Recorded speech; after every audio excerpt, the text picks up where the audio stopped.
Good morning. We are extremely pleased that you are here. It is good to come together for the purpose of co-creating. Do you agree? You are knowing what you are wanting,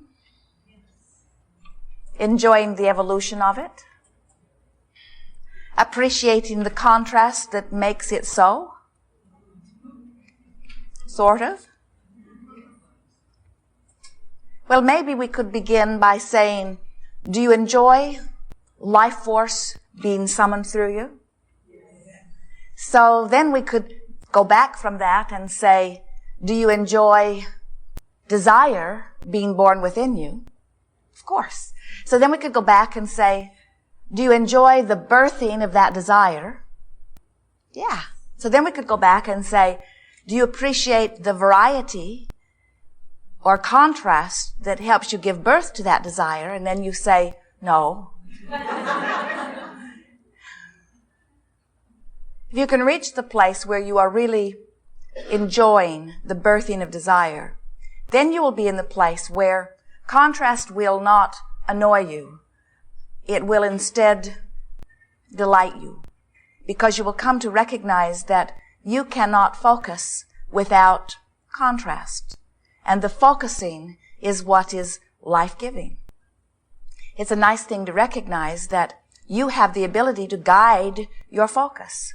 And as you do guide your focus, then you have the ability to feel the corresponding feeling to the thoughts that you are choosing. And so you have creative control of your experience, not only creative control about what you give your attention to, but therefore creative control about how you feel most of the time.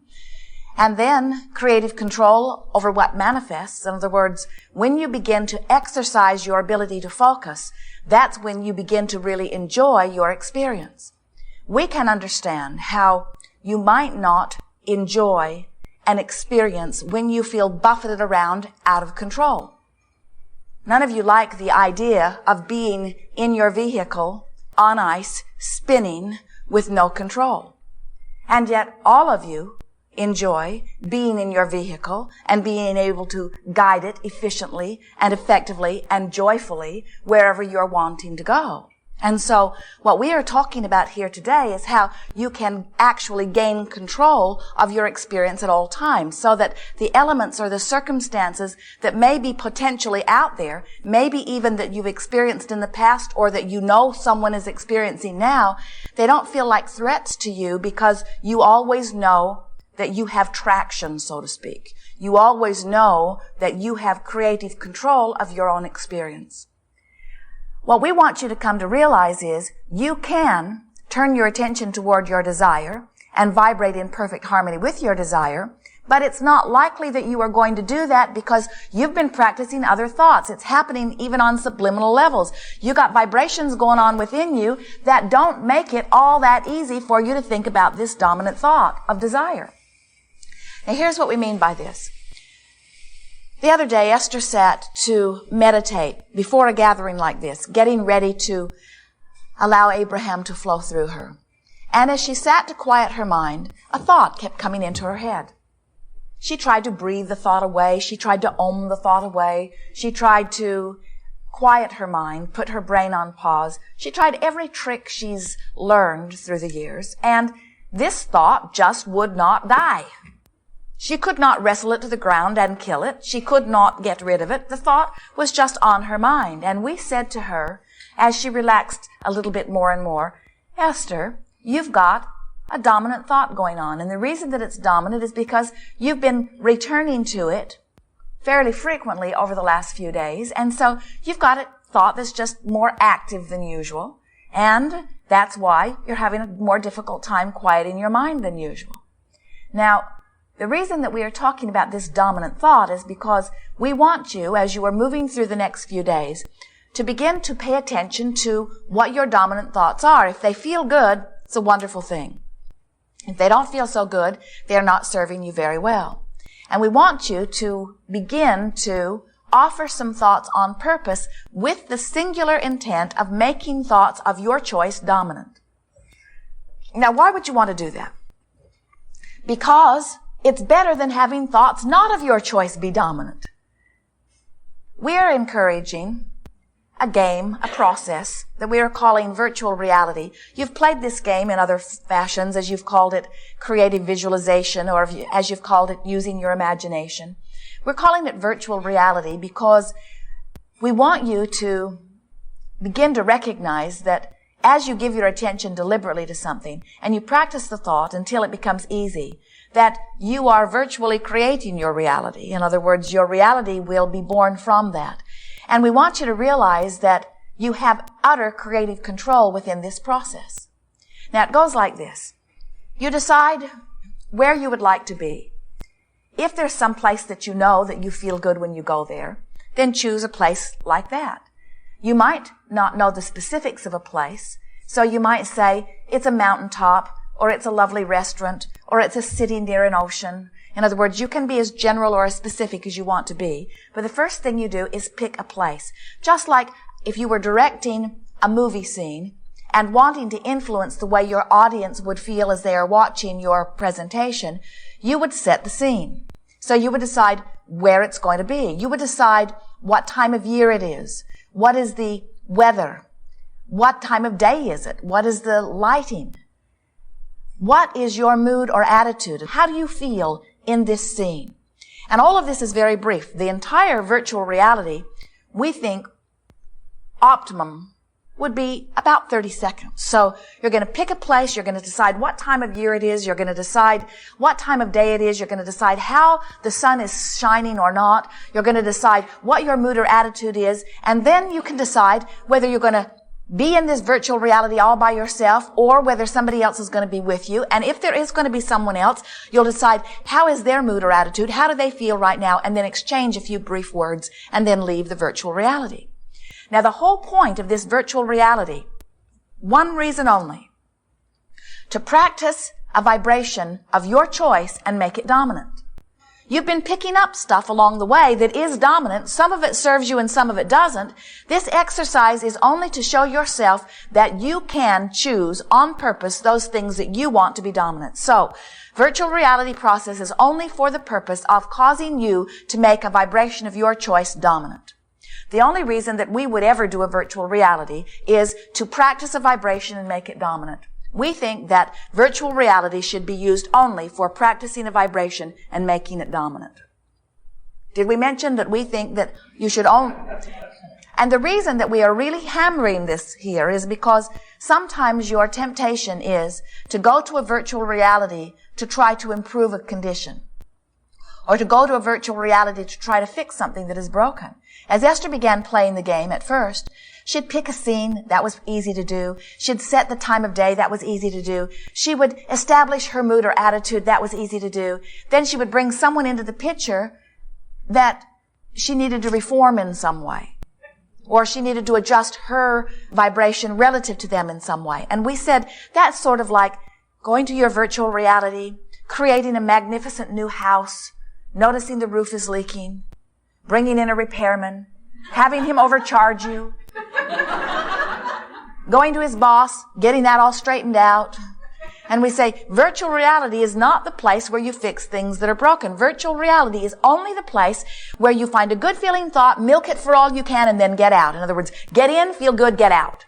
Get in, feel good, get out. Get in, feel good, get out. Because what will happen to you with far less of this than you think right now, you will begin to activate within you, by virtue of these virtual realities, vibrations that are so good feeling that not only do the virtual realities get easier and easier, but your whole point of attraction begins to shift, because more of the time you are holding yourself in a good feeling place.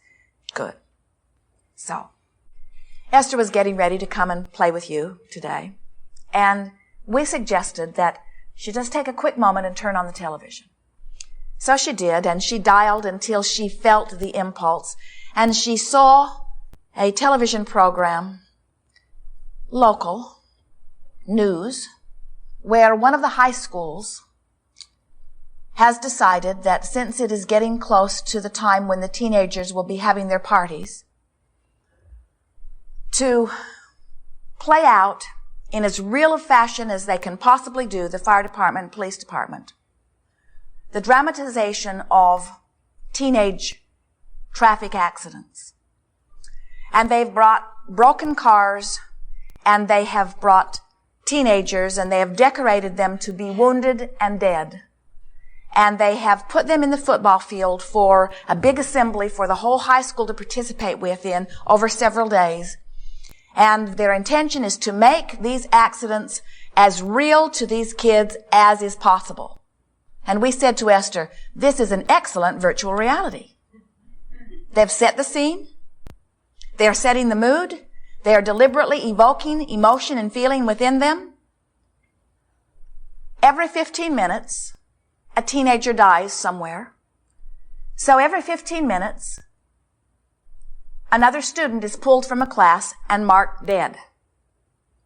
Their faces are whited out, their eyes are blacked out, and they are excluded from the student body because they have been removed by death. And while they are removed, in the days that they will be removed, they write goodbye letters to all of their friends, and their parents write their obituary. And the final words of the newscast were, we want these kids to feel this as real as they can possibly feel it. And we said to Esther, virtual reality at its best. Not the one we would choose. But you get the idea of what we are talking about. These very well-meaning people are still standing in this category where they think that the way you motivate someone to not having a traffic accident is by just making a traffic accident look so horrible that they really don't want it. And we say, do any of them want one anyway? In other words, we don't think that the kids are getting together and planning to have traffic accidents. And there is nothing that will make them more vibrationally in harmony with one. Nothing that we have ever seen more compatible than that virtual reality that well-meaning township is taking those kids through. Fortunately, as the camera panned the faces of the students, the majority of them, as we read their mind, were thinking, and we'll be very specific, this is a pile of crap. Most of them are not having any of it. Most of them don't feel vulnerable. Most of them know that they are all right. In other words, most of them are still in that good feeling place. Most of them will not be affected by this ritual. But over a long period of time, they would be affected. Everyone comes to the vibrational place that they are through the way life experiences touch them. And what we are suggesting is that you go often to a scene that makes you feel good, and you practice going to such scenes that make you feel good until two things will happen within you. First, your proclivity to go to good-feeling scenes will become better and better and better. In other words, it just gets easier and easier because law of attraction will help you get there. And second, when you are touched by something that doesn't feel so good, you'll recognize it. We saw, even as we were dramatizing their dramatization, that we could see you not feeling good. We felt what was going on within you. In other words, you can feel when you know that feeling good is what you want, how a projection of thought that does not match that feels. In other words, you'll get so good at recognizing what does feel good.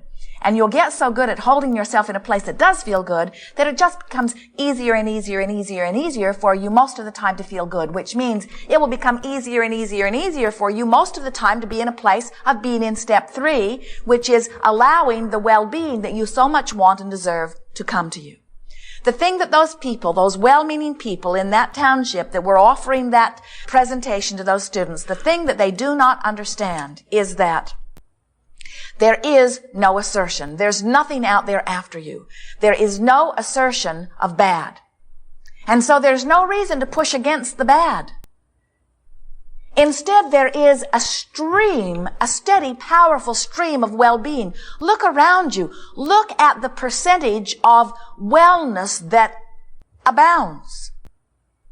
Your continuing existence on this planet must get your attention about that.